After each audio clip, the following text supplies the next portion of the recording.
Richard Jewell.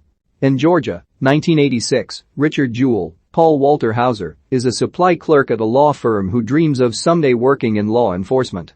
He becomes friendly with Watson Bryant, Sam Rockwell, the only attorney at the office who doesn't talk down to him, leaving Snickers for him in his desk and playing arcade games with him on breaks.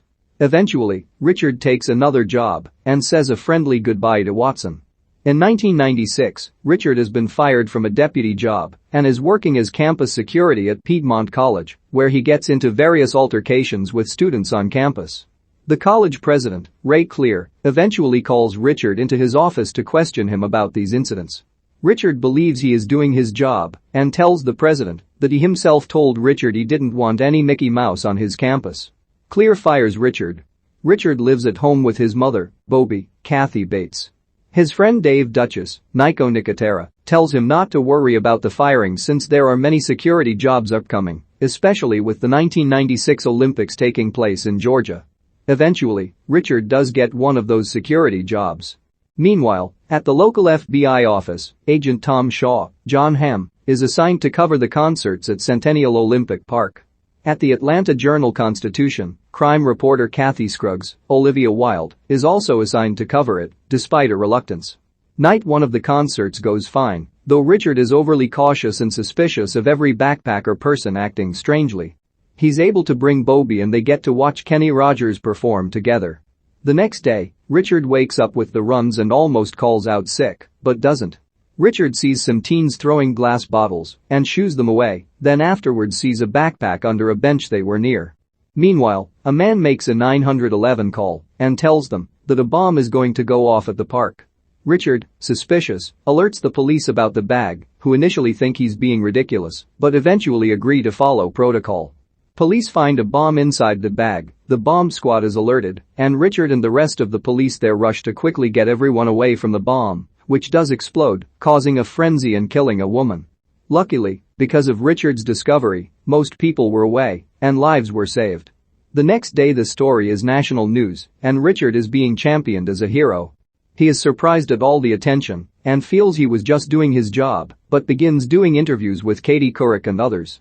Bobby is incredibly proud. He is approached immediately about a book deal, and unsure of how to proceed, calls the only lawyer he knows, Watson, to have him handle the contract. Meanwhile, at the FBI, Tom is upset because the bomb went off under his watch. His supervisor tells him now they need to just find the bomber and stop him. The FBI receives a call from Clear, and so he and his partner Bennett, Ian Gomez, go to talk to him. Clear tells him he suspects Richard could have done this since he always wanted to be a hero and wanted this kind of attention.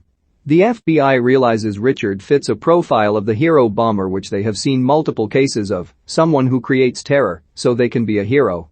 Richard's record of being fired and having complaints against him is suspicious, as is the fact that in his interviews he said how he wants to be back in law enforcement. The FBI sends one of Richard's cop friends in with a wire to have dinner with him, and Richard talks all about how the bomb could have been made, which makes them suspicious. Meanwhile, while Tom is drinking at a bar, Kathy approaches him to get scoop on the bomber. He denies to offer her anything, but she flirts and tells him she'll sleep with him. He tells her Richard is the suspect, and they leave to go have sex. Kathy fights to convince her editor to print the story that the FBI is investigating Richard, and he relents. The next day, when the story is out, it's all over the news before Richard even knows about it. Tom and Bennett arrive at Richard's door and tell him they need assistance with something on the case, and he goes with them to the FBI offices, naively not understanding what's happening. They tell Richard that they are shooting a training video to try to trick him into waiving his Miranda rights, but Richard picks up on it and asks to speak to a lawyer, angering the FBI. He calls Watson, leaving multiple messages. Watson's girlfriend and assistant Nadia, Nina Arianda, gets the messages and pushes Watson to call the FBI right away. They try to misdirect him, but he gets Richard on the phone and tells him to say nothing. He goes over to their office and leaves with Richard. Richard and Bobby's home is swarmed by reporters, and Watson goes over to consult with Richard. He asks Richard if he committed the crime, and he insists he didn't. On his way home, Watson is shocked to find Kathy hiding in his backseat, asking him for information. He shoos her out of his car. Later, Watson and Nadia time the walk from where Richard was to the payphone, where the 911 call was made, and realize there's no way he could have done it. Watson is interviewed on TV and surprised with information about Richard's background and being let go as a deputy on the air. He goes to Richard and demands Richard tell him everything for his own good. The FBI arrive to search the house, taking everything, deeply upsetting Bobby as they take her Tupperware and babysitting videos. Richard has lots of hunting guns, which doesn't help him look innocent. Richard keeps being kind and helpful to the FBI, annoying Watson, who has instructed him to say nothing. While Watson helps Bobby, Richard makes voice recordings for Tom, which deeply upsets Watson upon his return. Richard has heart pains, but insists he's fine. Jewell learns that the apartment has been bugged. Meanwhile, the FBI takes Dave in for questioning. Dave tells Richard that they think Richard must have had an accomplice and that they think he could be Richard's gay lover. Bobby puts on a loud TV show with explosions, and Richard yells at her not to do that when they're listening. She begins crying, and Richard apologizes. Watson has Richard take a polygraph, which he passes. Watson goes to the Atlanta Journal office with his results to ask for a retraction and choose out Kathy. Later, Kathy does the walk to the payphone and also realizes Richard is innocent. She goes to the bar to see Tom again with her information on Richard's innocence, but he rebuffs her completely, insisting Richard had an accomplice and leaving in a huff.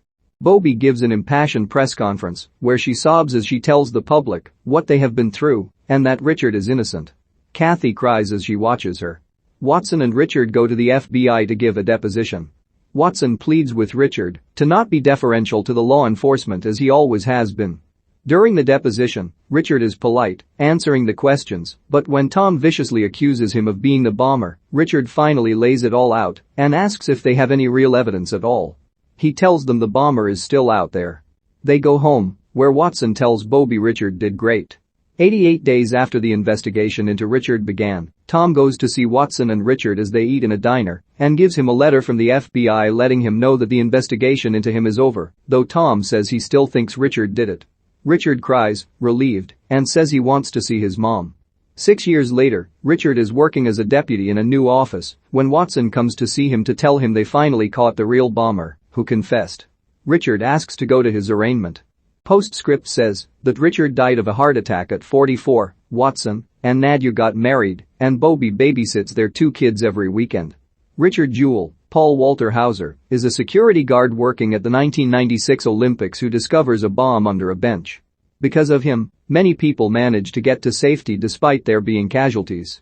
He is hailed as a hero, but later the FBI come to view him as a suspect on thin evidence, since Richard with his checkered past fits a hero bomber profile. Kathy Scruggs, Olivia Wilde, writes the story in the paper, and Richard's entire life comes apart, devastating him and his mother Bobby, Kathy Bates. His attorney Watson Bryant, Sam Rockwell, is able to help and defend Richard, and eventually his name is cleared of suspicion. 6 years later, the real bomber is found and confesses.